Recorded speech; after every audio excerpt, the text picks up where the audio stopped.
अगर आपके भी बच्चे बार बार बीमार पड़ते हैं और हर बार आप उन्हें एंटीबायोटिक्स दे देते हो, तो ये वीडियो आपके लिए है। क्यों आपको स्पेशली बच्चों के अंदर बार बार एंटीबायोटिक्स यूज़ नहीं करनी चाहिए।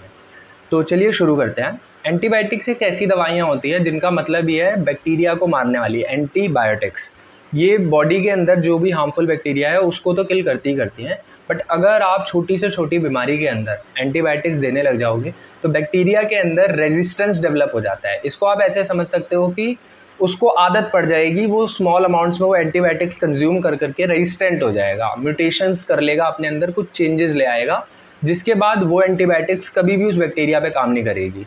सो पहला डिसएडवांटेज होता है कि बैक्टीरिया म्यूटेट कर जाएगा और उसके बाद आपको वो एंटीबायोटिक्स कभी भी काम नहीं आएंगी। दूसरा, जो एंटीबायोटिक्स होती है ये हमेशा सिर्फ बैक्टीरियल इन्फेक्शन के लिए दी जाने वाली दवाइयाँ हैं, बट लैक ऑफ अवेयरनेस की वजह से लोग इसे वायरल इन्फेक्शंस में भी बहुत ज़्यादा यूज़ करते हैं, जबकि वायरल इन्फेक्शन में ये कुछ भी काम नहीं करती। लोग बस नाम जान लेते हैं कि बुखार में ये वाली दवाई यूज़ की थी और उसको ओवर द काउंटर जाके प्रोक्योर कर लेते हैं और वहाँ से लेने के बाद वो बच्चों को खिला देते हैं।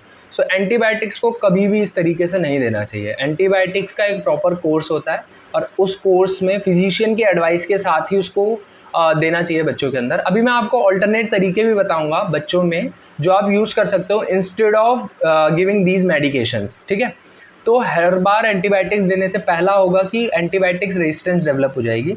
दूसरा, जो बच्चों का इम्यून सिस्टम है वो कमज़ोर रह जाएगा। अगर आप हर बार बच्चे के इम्यून सिस्टम को लड़ने ही नहीं दोगे, हर बार आप कोई ऐसी मेडिसिन उसे ला के खिला दोगे, तो उसका इम्यून सिस्टम कभी भी तैयार नहीं हो पाएगा बड़ी बीमारियों के लिए। ये जो छोटी छोटी बीमारियां होती हैं ना, ये होना बहुत ज़रूरी है। ज़ुकाम होना बहुत ज़रूरी है। देखो मेडिकल स्कूल में एक चीज़ बहुत बार पढ़ाई जाती है कि अगर आपको बार बार ज़ुकाम नहीं हो रहा या साल में 1 2 3 बार ज़ुकाम नहीं हो रहा, सो आप में डिप्रेशन हो सकता है, मतलब आपको कोई साइकेट्रिक डिसऑर्डर हो सकता है। So it is the immune response of our body, एक नेचुरल सा रिस्पॉन्स है। सो जो जुकाम है या छोटी मोटी इलनेस है, ये होना भी उतना ज़रूरी है और इसको नेचुरली आप ठीक होने दो, तभी बच्चे के अंदर जो इम्यूनिटी है वो बन पाएगी। अब अगर देखो बॉडी के अंदर क्या होता है कि बैड बैक्टीरिया तो होते ही हैं जो बीमारी कॉज कर रहे हैं, साथ में गुड बैक्टीरिया भी होते हैं। सो एंटीबायोटिक्स देने से क्या होता है, जो ये गुड बैक्टीरिया हैं ये भी मर जाएंगे।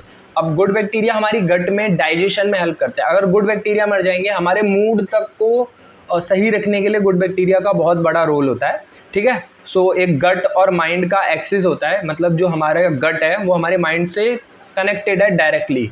अगर गट सही नहीं होगा तो माइंड सही नहीं होगा।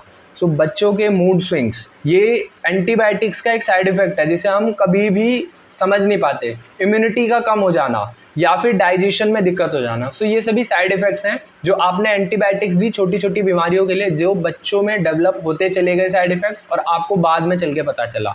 देखो एंटीबायोटिक्स आपको सिर्फ तभी देनी चाहिए जब बहुत ही सीवियर बैक्टीरियल इन्फेक्शन हो गया हो। उसके अलावा हमेशा ही कॉन्ट्राइंडिकेटेड है। आप कभी भी और खुद से तो कभी भी नहीं देनी होती एंटीबायोटिक्स। देखो अब मैंने आपको प्रॉब्लम बता दी और उससे होने वाले सारे साइड इफ़ेक्ट्स बता दिए। इसका सॉल्यूशन क्या है? आप मेजर जितनी भी खांसी जुकाम बच्चों में पेट दर्द के लिए एक जनरल मेडिसिन के रूप में होम्योपैथी को यूज़ कर सकते हो।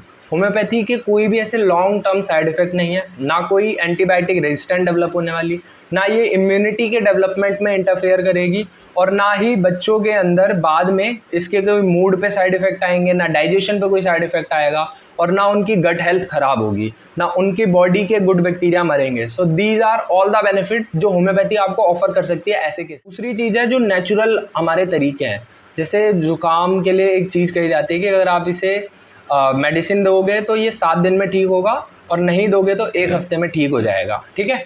मेडिसिन के साथ 7 दिन में जुकाम ठीक होगा और नहीं दोगे तो 1 हफ्ते में ठीक हो जाएगा। सो यही बात आपको ध्यान रखनी है। कुछ चीज़ें अपना नेचुरल कोर्स ऑफ एक्शन पूरा करके अपने आप ही ठीक हो जाती हैं। सो ये इन्हें हम बोलते हैं सेल्फ लिमिटिंग इलनेस। अब ये जो सेल्फ लिमिटिंग इलनेस है, इनमें कभी भी आपको किसी भी तरह की मेडिसिन को अवॉइड करना चाहिए।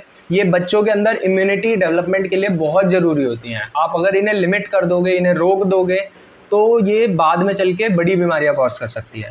मैंने आपको प्रॉब्लम बताई कि एंटीबायोटिक्स क्यों नहीं यूज़ करनी चाहिए, ऑल्टरनेटिव बताया कि आप होम्योपैथी कैसे यूज़ कर सकते हो, और फिर आपको बताया कि कुछ बीमारियों का एक नेचुरल एक्शन होता है, एक नेचुरल ड्यूरेशन ऑफ एक्शन पूरा करने के बाद वो अपने आप ही सबसाइड हो जाएंगी, वो खुद ही सेल्फ लिमिटिंग इलनेस होती है, उनमें हमें मेडिसिन को यूज़ करना ही नहीं होता। आज के वीडियो को यहीं पे एंड करते हैं, एंड नेक्स्ट टाइम जब भी आप बच्चों को कोई भी दवाई खिलाओ तो आपको एक बार ज़रूर सोचना है कि what you are giving to your child, क्या ये सच में मेडिसिन है और इज इट अ पॉइजन। मिलते हैं नेक्स्ट वीडियो में, तब तक के लिए बाय बाय।